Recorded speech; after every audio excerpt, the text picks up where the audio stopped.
Amigas e amigos, o país vive uma situação de rápida acumulação de contradições e, consequentemente, de tensionamentos políticos.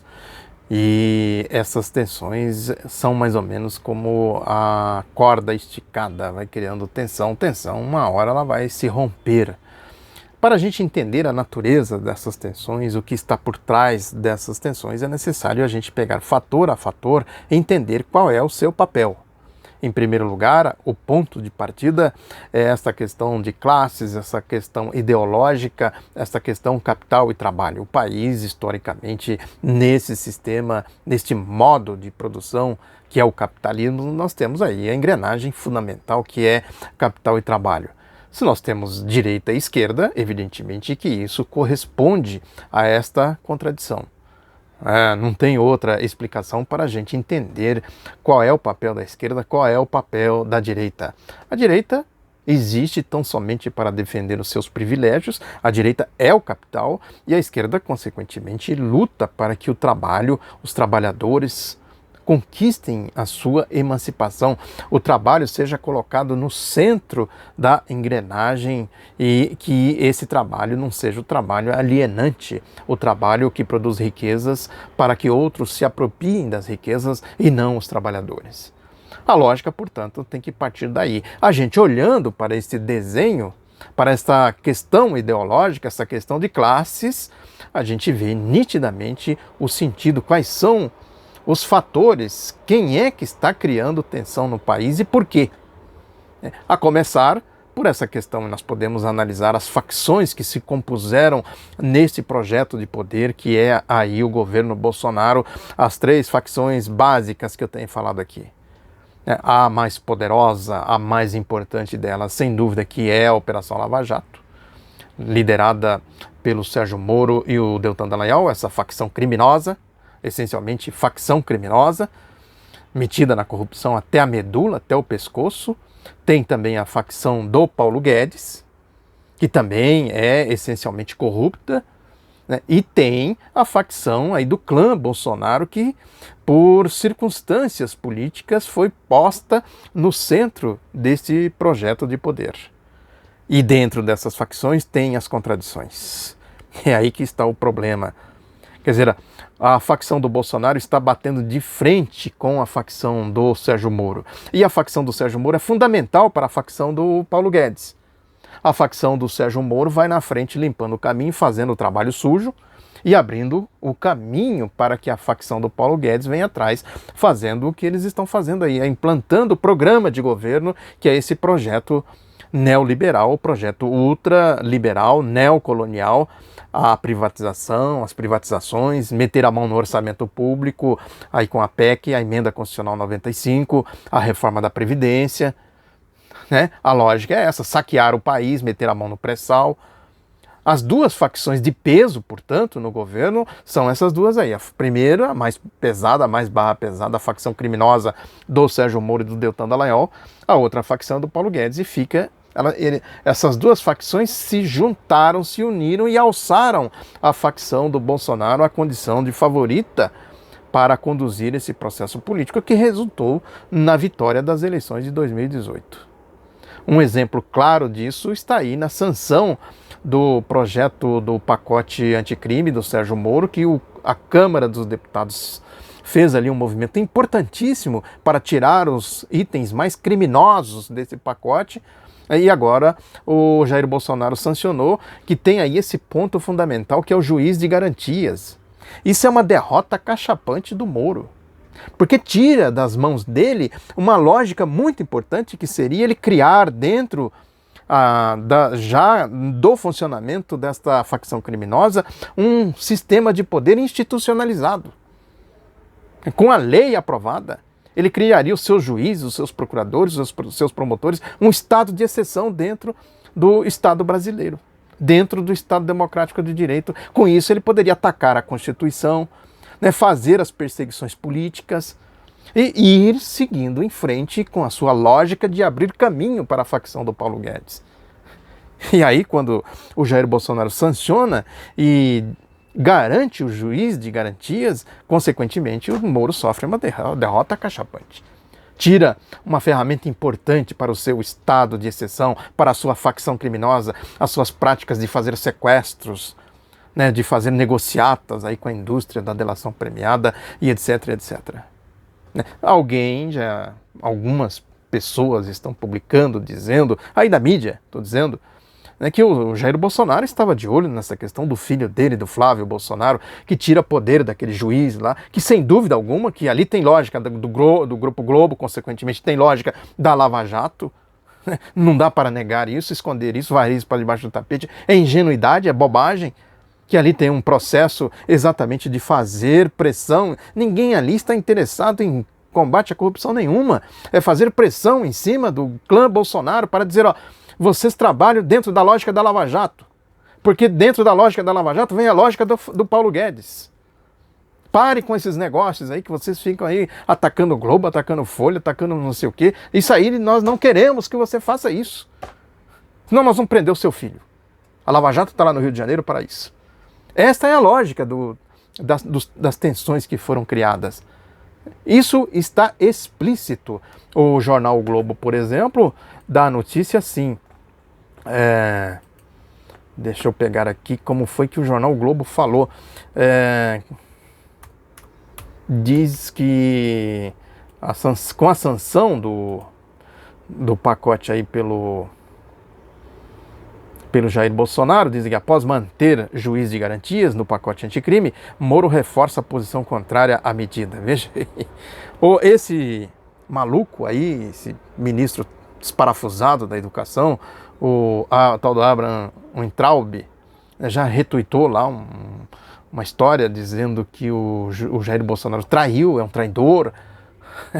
Isso é explícito. O frasista de porta de banheiro de rodoviária da Lava Jato saiu, se aposentou já, mas era o homem de confiança, era o segundo lugar-tenente do Sérgio Moro na facção criminosa. O primeiro é o Deltan Dallagnol, que é o Carlos Fernando Santos Lima, frase de porta de banheiro de rodoviária, que ele diz aqui o seguinte, que Jair Bolsonaro demonstra sua irresponsabilidade com a justiça criminal. Infelizmente, seu discurso de combate à corrupção é falso, pois criar o juiz de instrução significa dificultar ainda mais o trâmite dos processos. Para se aparelhar a isso, serão necessários anos de novos concursos, contratações de novos juízes e funcionários públicos, aumentando significativamente o custo da justiça em um país pobre como o nosso. É tão comovente, né, ver um corrupto metido até o pescoço na lama lá da Operação Banestado defendendo os pobres. Quebrar o país, roubar o país e defendendo os pobres. Isso é tão singelo, né? Como diz a criançada, é tão fofo. O fofinho, Carlos Fernando Santos Lima, vai escrever isso em outra porta de outro banheiro de rodoviária. Ninguém engana a trouxa, enfim. Mas a lógica é que eles estão demonstrando exatamente qual é o sentido da existência da Operação Lava Jato, dessa facção criminosa. O Deltan Dallagnol dá uma entrevista no UOL, né, que é uma coisa de uma... E tem todo o seu espectro foi mobilizado para isso. Tem aqui, por exemplo, na Folha também o tal do Roberto Levianu, né, que fala também, ele diz aqui, cilada no pacote anticrime do juiz, que tira do Moro, cilada no pacote anticrime, que é o juiz de garantias, né, tira do Moro esse poder que ele queria, para delinquir e continuar fazendo o que ele bem entende. Eles reproduzem isso e comentam isso e tal. Aí o Deltan Dallagnol dá uma entrevista no UOL, e eu vou ler aqui um pedaço, depois eu faço um breve comentário, que ele diz o seguinte: a sociedade brasileira sabe da importância da Operação Lava Jato. Ela mostrou que nosso sistema político é um sepulcro caiado. De nada adianta os discursos da importância da democracia e das instituições se, na verdade, elas estão corrompidas, apodrecidas em seu coração. A resiliência da operação deve-se à integridade de propósitos dos juízes, procuradores da República, políticos, policiais e outras centenas de funcionários públicos que dela participaram. Nem mesmo a máquina de assassinato de reputações comandada pelo The Intercept e seus jornais subordinados conseguiu convencer a população do contrário. O que resta é transformar essa luta por um país limpo em bandeira de todos. Não adianta acreditar em justiça social em um sistema político corrupto. Um país limpo é pressuposto para atacarmos nossa incapacidade de termos um país para todos os brasileiros. O linguajar é tosco, rude, rudimentar, obtuso, a cara, de gente, que não tem estatura intelectual, consequência da baixa estrutura moral. Mas é importante a gente observar aqui que ele retoma o discurso original da Lava Jato. O discurso de que eles caíram do céu, foram anjos enviados aqui para limpar o país da classe política. Olha aí a lógica de partido político. Ele fala que a sociedade brasileira sabe da importância da Operação Lava Jato. Quem deu procuração para esse energúmeno falar em nome da sociedade brasileira? Quem elegeu ele para alguma coisa? E a resiliência da Operação Lava Jato. A resiliência é do Grupo Globo, que mantém esse tipo de crime organizado um estado de exceção em funcionamento. É a certeza da impunidade. E aí ataca aqui o The Intercept e seus jornais subordinados. Olha a arrogância, a petulância. Contesta o mérito que o The Intercept revelou. É isso, Como o Hugo Studart, o Fábio Panunzio, o Gustavo Bezerra, esses aí, parasitas do PCdoB, da Guerrilha do Araguaia, essa gente toda aí. Eles não atacam, não vão no mérito, porque no mérito eles não têm o que dizer. Foram desmascarados, flagrados em delito, e aí fica atacando o The Intercept e seus jornais subordinados. Olha a arrogância, a petulância. Aí a gente vê claramente isso, que eles estão retomando estão tentando se reposicionar. A gente vê isso claramente também em mais um episódio que está aqui no jornal Estado de São Paulo, que a PF, a Polícia Federal, indicia Lula, Palocci, Okamoto e Odebrecht por doações em propinas para o Instituto Lula. Inquérito da Operação Lava Jato em Curitiba aponta repasses da empreiteira no montante de 4 milhões entre 2013 e 2014 para o Instituto Lula. Tem um detalhe aqui que desmente eles de cara, de chofre, sem apelação. Sem apelação, que é a publicação de um recibo. Vejam como eles são, eles já divulgaram os recibos e tal, quer dizer, não fizeram investigação nenhuma, não fizeram nenhum tipo de consideração de mediação da defesa, absolutamente nada, simplesmente foram divulgando as coisas, documentos e tal, E tem um documento aqui que depois contra eles, é o que eu sempre digo aqui, por que eles não fazem perícias nos documentos, nos tais dos recibos, então, nunca fizeram. Isso é antigo, eu falo disso aqui há muito tempo. Porque desmente eles, claro. Isso aqui desmente. O recibo é do Instituto Luiz Inácio Lula da Silva, Instituto Lula.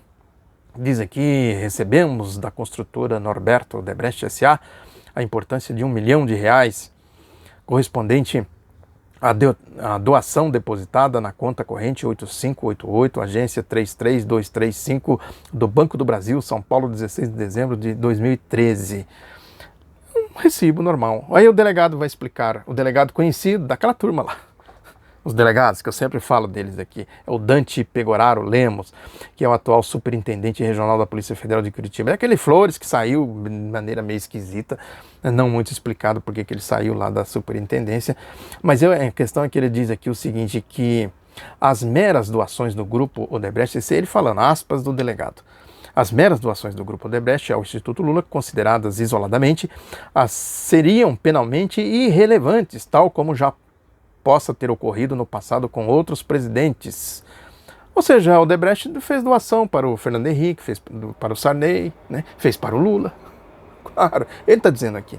Nessa premissa, também seria irrelevante, em princípio, a destinação de recursos do Instituto na contratação de empresas de familiares e amigos do ex-presidente. Isso ele não demonstra, isso é uma mentira dele, ele está mentindo, claramente é uma mentira, que ele não demonstra isso. Mas onde que está a questão? Que ele diz aqui, ocorre que as evidências mostraram que os recursos transferidos pela Odebrecht sob a rubrica de doações, entre aspas, foram abatidos de uma espécie de conta corrente informal de propinas mantida junto à construtora, da mesma forma ocorrida com aqueles destinados à aquisição do imóvel para o Instituto Lula. Isso aqui está no relatório desse delegado. Não é ele falando, é do relatório. Não é ele, porque o relatório foi ele que fez. Mas enfim, está no relatório. Aí a gente vai esmiuçando onde que está a tal da conta que eles... A famosa conta ali que eles dizem, que a Odebrecht estruturou uma conta para pagamento de propina, né, que isso, o Marcelo Odebrecht já falou que eles pagavam isso desde a década de 70, 80... A história do Caixa 2, que eu sempre falo aqui, né, que a Lava Jato varreu tudo para debaixo do tapete. Mas aí esse tal de departamento estruturado não é o que o Marcelo Odebrecht falou. Pelo contrário, ele desmentiu isso nesta entrevista recente que ele deu para o jornal o Globo, que eu reproduzi no meu site, o outro lado da notícia.com.br, comentei aqui e deixei o link. O Marcelo Odebrecht desmentindo, não tem departamento de propina, coisíssima nenhuma. É mentira da Lava Jato.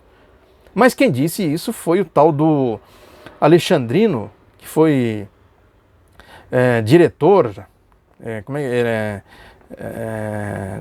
ex-executivo, foi diretor da Odebrecht, Alexandrino de Salles Ramos de Alencar, que esse é um típico dos torturados pela Lava Jato. Pegaram ele, prenderam, sequestraram ele e disseram o seguinte: você vai ficar 100 anos preso, modo de dizer, 100 anos preso, nós vamos tomar todos os seus bens e você fica aí, você que sabe. Não, vocês querem que eu delato o quê? Vocês querem saber o quê? Do Instituto Lula? Eu sei, tinha um departamento de propina. Aí vai o Marcelo, é mentira, não tem departamento de propina nenhuma. E esse Alexandrino é um dos 77, diz aqui a matéria do Estadão, dos 77 delatores da empreiteira na Operação Lava Jato. E os outros 76? Por que a Lava Jato não abre esse caixa preta da Odebrecht? É simples, para não pairar dúvidas, suspeitas, é só abrir isso aí. Abre o caixa preta da delação da Odebrecht, vê lá, ó, além do Alexandrino, o que os outros disseram. Considere o que o Marcelo Odebrecht falou. Considere o que o Paulo Roberto Costa falou, o Ike Batista, o João Santana, o Nestor Severó, o Paulo Roberto Costa, eu já falei. Simples. Olha aqui, ó.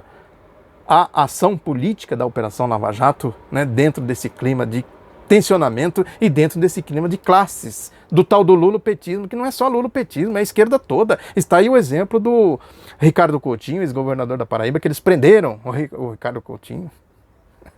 Prenderam, dentro da lógica do lulopetismo. O petista lá, ele nunca foi do PT, ele simplesmente falou, isso é um absurdo. O que fizeram com o Lula, que estão fazendo, isso é um absurdo e tal. Ele saiu em defesa do Lula, foi o suficiente para mandar prender ele. Inventaram aí essas arapucas, essas maracutaias todas, foram lá, prenderam ele. É a lógica do pacote anticrime do Sérgio Moro, de criar um tribunal dentro do Poder Judiciário. Um estado de exceção. Né? Com a certeza da impunidade. Né? A gente vai analisando as coisas, a gente pode observar isso nitidamente e evidentemente que cada um tem os seus comportamentos. Né? O Palocci, por exemplo, chegou falando uma coisa, mudou, o Marcelo Odebrecht falou uma coisa, depois claramente ele se arrependeu. Não é que ele se arrependeu, quando ele se viu livre, falou, o que vocês queriam? Isso aí? Tó. Entregou lá a mercadoria que eles queriam e tal, agora eu estou livre disso aqui, eu vou falar. Vocês estão mentindo, é mentira. Defendeu Lula, na Folha e também no jornal o Globo. Fez, evidentemente, suas mediações, claro, ninguém é bobo, ninguém nasceu ontem, claro, mas deixou entrever claramente que o que a Operação Lava Jato está fazendo é uma picaretagem, uma simples perseguição política.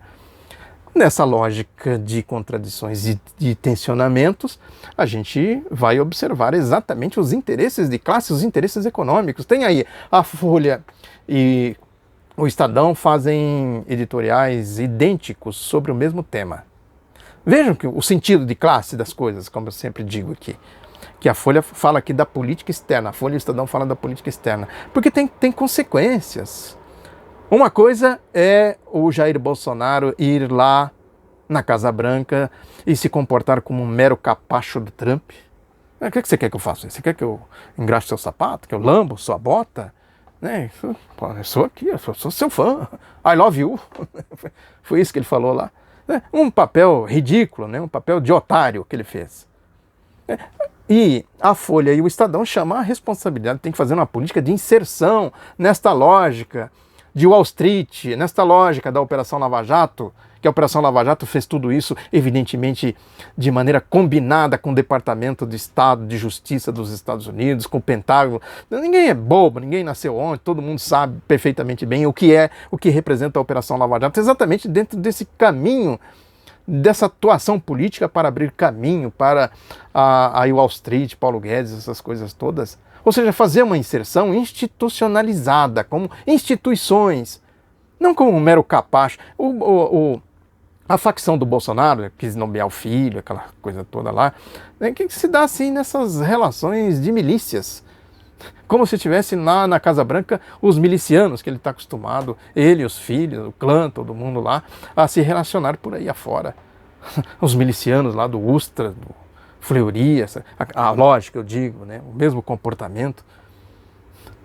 E, evidentemente, que a Folha e o Estadão querem, né, uma inserção institucionalizada.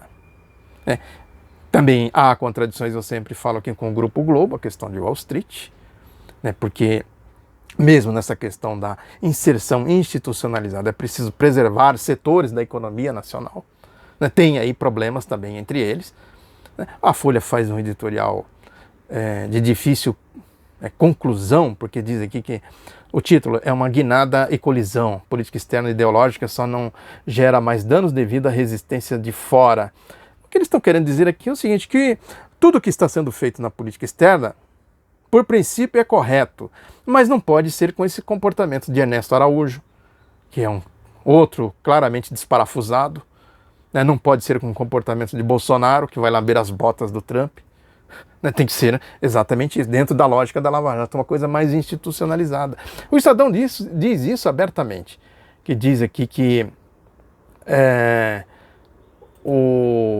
diplomacia da camaradagem, né, que diz que quase todas as decisões adotadas pelo presidente Jair Bolsonaro na condução da política externa deram em nada ou impuseram severos prejuízos ao país. Também fala exatamente isso, quer dizer que nada do que os Estados Unidos prometeram para o Bolsonaro cumpriram, porque não tem a institucionalização da coisa. É isso. É como se fossem milícias combinando as coisas. O Bolsonaro vai lá. E o Trump pode até pensar assim, querer tratar como miliciano junto com o Bolsonaro. Agora, tem uma estrutura. O Departamento de Estado, tem o Pentágono, tem o Wall Street. A coisa não pode ser assim. É que os dois editoriais falam aqui, o Globo também tem dito isso. Vejam o sentido de classe, eles se juntam nessas coisas. Nada de diplomacia Sul-Sul, Unasul, BRICS, essas coisas todas. O Estadão fala aqui até da China, né? Porque o Brasil, a economia chinesa, a economia brasileira depende muito da economia chinesa. Né? Elogia aqui a mudança de postura do Bolsonaro, que a princípio aquele converseiro anticomunista infantilizado dele.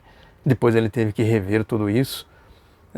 O Estadão comenta esse assunto aqui, mas diz o seguinte, que é preciso manter, sim, as relações com os Estados Unidos como prioridade, né? E já falou em outras ocasiões e deixa também claro aqui que a questão do Brasil é se integrar a este bloco Estados Unidos, União Europeia.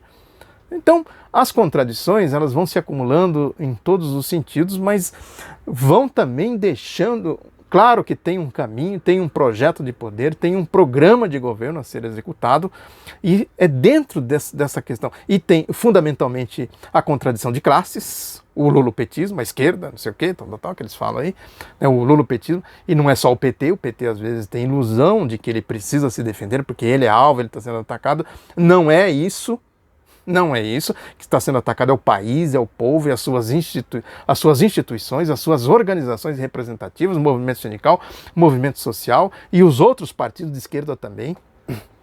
Tem uma lógica aí de classes que é preciso entender. Enfim, são essas as contradições. Quero pedir para você compartilhar, reforço o pedido aqui para você clicar. Muito obrigado pela atenção, um abraço, até a próxima.